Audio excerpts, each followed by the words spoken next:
Enjoy করতে এসে কতটুকু পরিশ্রম করা লাগতেছে। সাবধানে নামা মানিক। যে অপরূপ সৌন্দর্য আপনারা উপভোগ করে। ওর যে ওয়েট জানি না উঠতে পারবে কিনা। সাবাস, উঠে গেছে উঠে গেছে। বন্ধুরা, এতদিন ছিলাম শহর থেকে শহরে, শহর থেকে বন্দরে। আজকে আমরা চলে এসেছি শহর থেকে জঙ্গলে। চারদিক আমার পিছনে ব্যাকগ্রাউন্ডটা দেখতে পাচ্ছেন, চারদিক একদম ঘন জঙ্গল আর ছোট্ট একটা জিরি খাল, দুই ধারে একদম উঁচু উঁচু পাহাড়, মাঝখানে ছোট্ট জিরি খাল। এই জিরি খাল ধরে আমরা এখন চলে যাচ্ছি একটা অজানা গন্তব্যে। তো বন্ধুরা, এর আগে আমি একটা ভিডিও পোস্ট করেছিলাম, সেটা ছিল ভারত বাংলাদেশ বর্ডারের সাথে পিকনিকের একটা সুন্দর আয়োজন করেছিলাম। সেই আয়োজনটা আজকে তার থেকে বেটার কিছু আপনাদেরকে দেখানোর জন্য একটা নতুন লোকেশন খুঁজতেছি। জানি না সেটা পাবো কিনা। আমাদের সাথে সামনে মানিককে দেখতে পাচ্ছেন। মানিক এখানে নতুন একটা লোকেশন জানে। দুই পাশে পাহাড়, মাঝখানে জিরি খাল, আর জিরি খালগুলো একদম পাথরে ভর্তি। এরকম একটা লোকেশন আমরা খুঁজতেছি যেখানে আমরা পিকনিকটা করতে পারবো। জানি না অত দূর যেতে পারি কিনা। এখন পর্যন্ত আমরা সেই লোকেশনের আশায় ঘুরতেছি।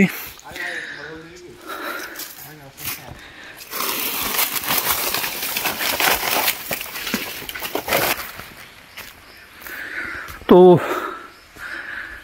এক ধরনের বলা চলে আমরা এখন সার্ভাইভাল করতেছি।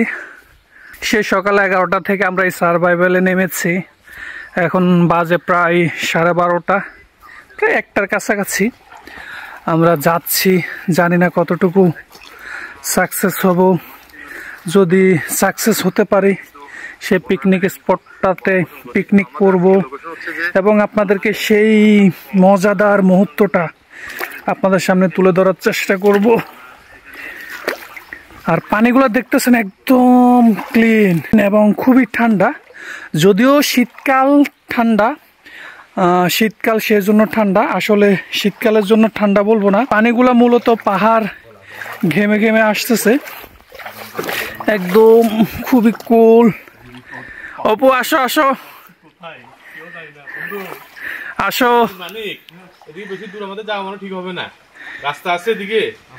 আরে আসো, ভয় পাইও না। দেখতে পাচ্ছেন ফ্রেন্ড অপু, গলায় স্পিকার, হাতে ফোন, হাঁটু ভাঁজ করা, শু পরা, আসতেছে। আসো দোস্ত আসো, সাবধানে আসো, পড়ো না। হ্যাঁ,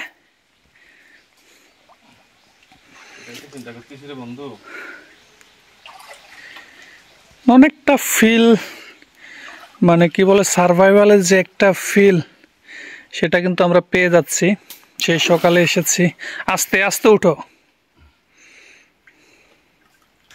পিছনে বন্ধু অপু দেখতেছেন, খুব কষ্ট করে উপরের দিকে ওঠার চেষ্টা করতেছে। ওর যে ওয়েট জানি না উঠতে পারবে কিনা। সাবাস, উঠে গেছে উঠে গেছে। এই যে দেখতে পাচ্ছেন পুরা পাহাড়টাই পাথর। এখানে যেখানে আমরা এসেছি, এখানে যদি কেউ আমাদেরকে আল্লাহ না করুক কিছু করেও রাখে, ফ্যামিলি বলেন বা আশেপাশের কেউ বলেন, খুঁজে পাবে বলে মনে হয় না। তারপরে ভিতরের দিকে যাচ্ছি, মানিক নিয়ে যাচ্ছে। মানিকই ভালো জানে কোথায় যাচ্ছি, কোথায় নিয়ে যাচ্ছে। তবে ভালোই লাগতেছে যতদূর যাচ্ছি। বরাবরই বলে থাকি আমি পাহাড়ের ছেলে, পাহাড়েই জন্ম, পাহাড়ে আছি। তারপরে ওই পাহাড়টা যে আপনাদেরকে দেখাতে পারতেছি, এটাই আমার কন্টেন্টের সার্থকতা।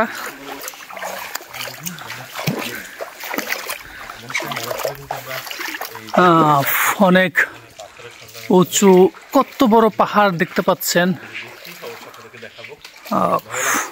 অসাধারণ।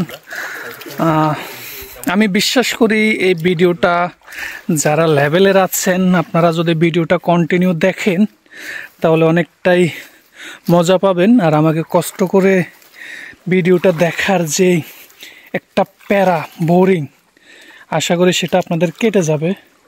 যদি ভিডিওটা কন্টিনিউ ফুল দেখেন। পানিগুলো দেখতে কালো মনে হচ্ছে, তারপর দেখেন কি স্বচ্ছ পানি। সাবধানে নামা মানিক,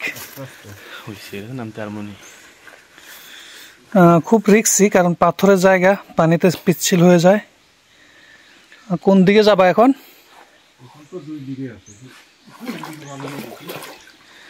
রাস্তা খুঁজো। ডান দিকে তো কিছুই নাই রে, পানি পুনিও নাই। এখানে দুইটা রাস্তা রয়ে গেছে, এখন আমি তো কনফিউশনে আছি কোন দিকে যাব। দুই দিকে একদম সরু, আর এদিকে গুহার মতো দেখা যাচ্ছে। এমন একটা ভুতুরে এলাকার ভিতরে আমরা প্রবেশ করেছি বন্ধুরা। জানি না এতটুকু আসার যে একটা কষ্ট সেটা সার্থক হবে কিনা। যেখানে আমাদের মূলত এখানে আসার উদ্দেশ্য হচ্ছে একটা বনভোজন, পিকনিকের আয়োজন করা। তারপরও কতটুকু পানি না। বন্ধুরা দেখতে পাচ্ছেন ছোট্ট একটা ঝিরি পথ, দুই পাশেই একদম পাথরের পাহাড় দ্বারা আবৃষ্ট। এখানে যদি আপনি একা আসেন তাহলে অবশ্যই কিছুটা হলো গা ছমছম করবে, কারণ এমন নিরিবিলি মানে জনমানব শূন্য একটা রাস্তা বলবো না, প্লেস আপনাকে একদম গা শিউরে দেবে। তারপর আমাদের এখানে আসার মেইন উদ্দেশ্যটা হচ্ছে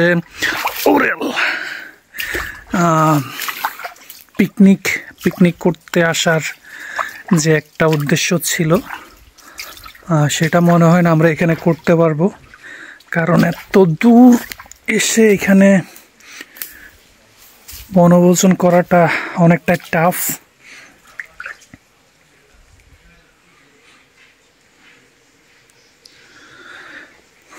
কিছুটা পানির শব্দ শুনতে পাচ্ছি, যেখান থেকে ঝর্ণার মতো একটা শব্দ আমরা পাচ্ছি। এখানেও দেখতে পাচ্ছেন কিছুটা পানি বেয়ে বেয়ে নামতেছে। আর এই দিকে গেলে হয়তোবা কিছুটা রোমাঞ্চকর মুহূর্ত আমাদের জন্য ওয়েট করতেছে। আর বন্ধুরা রাস্তাটা দেখতে পাচ্ছেন, অনেকে বান্দরবন যান, ওইখানকার যে অপরূপ সৌন্দর্য আপনারা উপভোগ করেন, তার চাইতে এই অংশটাও কিন্তু কম না। আমার কাছে সত্যি অনেক অনেক রোমাঞ্চকর মনে হচ্ছে। ও বন্ধুরা শুনতে পাচ্ছেন নিশ্চয় পানির ঝিরি ঝিরি শব্দ, যেগুলো মূলত ঝর্ণার পানি নেমে আসতেছে। আর একটু সামনে যেতে হবে আমাদেরকে।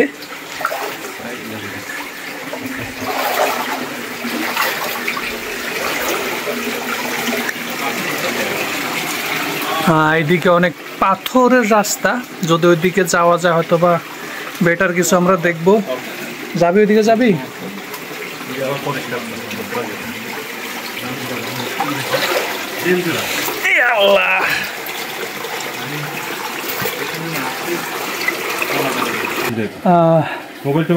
এনজয় করতে এসে কতটুকু পরিশ্রম করা লাগতেছে বন্ধুরা দেখতে পাচ্ছেন। খুবই স্লিপার একটা জায়গা। না না, ভয় কিসের? খালি ভিতরের দিকে না ঢুকিয়ে সমস্যা তো ওই জায়গায়। কোন একটা মুখ আমরা পাই যাবো বন্ধুরা। কি যে একটা অ্যাডভেঞ্চার করতেছি, সার্ভাইভাল করতেছি, সেটা আপনাদেরকে বলে বুঝাইতে পারবো না। আমরা ন্যাশনাল জিওগ্রাফিতে দেখে থাকি বিয়ার গ্রিল এর চাইতে ভালো ভালো স্ট্যান্ড আপনাদেরকে করে দেখায়। আমরা কিন্তু কোনো স্ট্যান্ড করতেছি না, আমরা যেটা করতেছি একদম রিয়েলিটি। আর পিছনের সাইডটা আশেপাশের লোকেশনটা দেখলে আপনাদেরকে মনে হবে যে বিয়ার গ্রিলও আমাদের কাছে ফিল করতে পারে। তো ভিডিওটার মাধ্যমে আমি বিয়ার গ্রিলকে ইনভাইট করতে চাই, সে আমাদের এলাকাতে আসুক, এখানে একটু 2 দিন সে সার্ভাইভাল করে যাক। আশা করি সে তার এলাকার আফ্রিকাতে তো বেশি করে থাকে, আফ্রিকার ফিলটা সে এখানে পেয়ে যাবে। কারণ যে পাহাড়গুলো দেখতেছেন এর চাইতে ভালো পাহাড় সে উঠে যায়। তো আমিও তাকে এই ইনভাইটটা করতে চাই, সে এখানে আসুক, এই ফিলিংসটা সে নিয়ে যাক। বন্ধুরা, যেতে যেতে অনেক দূর আমরা চলে যাচ্ছি, অনেক পথ আমরা হাঁটতেছি।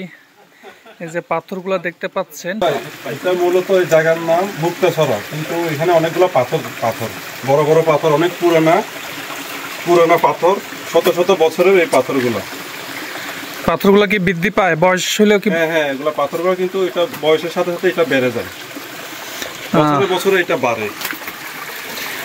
বন্ধুরা, মানিক একটা অসম্ভব সুন্দর একটা তথ্য দিয়েছেন।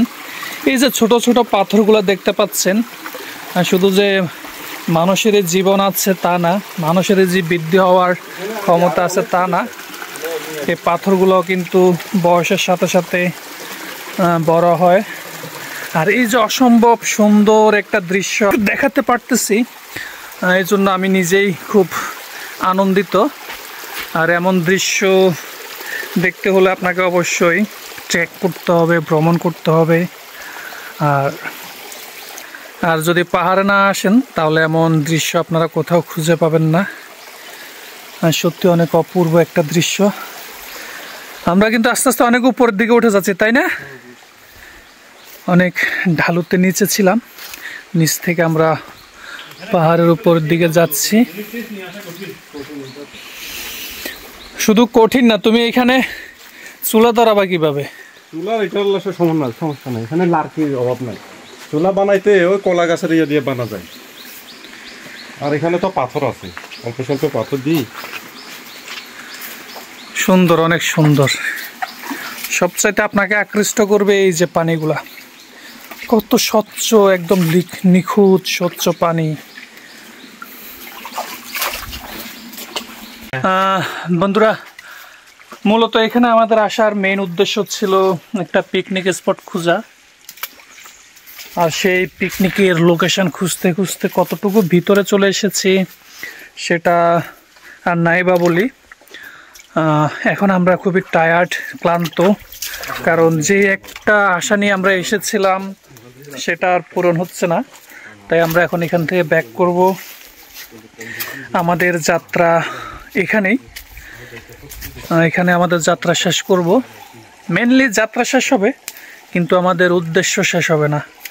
নতুন লোকেশন খুঁজব, বনভোজন ইনশাল্লাহ হবে। আজ হোক কাল হোক বনভোজন আমরা করব।